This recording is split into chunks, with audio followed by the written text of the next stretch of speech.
செத்து போனவளுக்கு எப்படி ஜாதகம் இருக்கும்னு கேக்குற, அப்படித்தானே? பாருங்க, திரும்ப திரும்ப நான் சொல்றேன், அவ அவட்டையோ ஆவியோ இல்ல மனுஷியோ.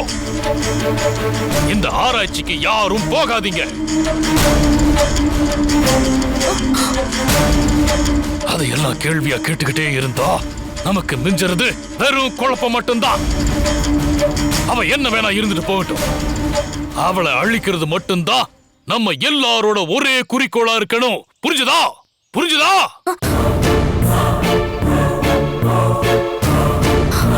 அதை விட்டுட்டு சும்மா எங்கிட்ட வந்து பெரியா,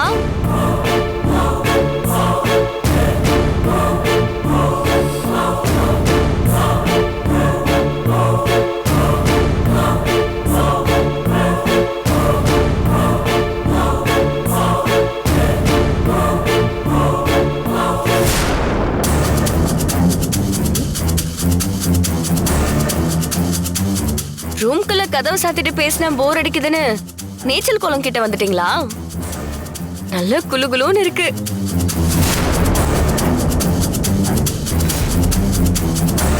இப்படித்தானே தெரிஞ்சிருந்தா மோரு கொண்டு வந்திருக்காம சூட டீ கொண்டு வந்திருப்பேன்.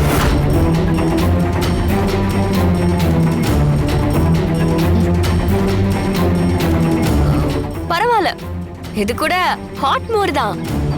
குடிச்சு பார்த்தா தெரியும்.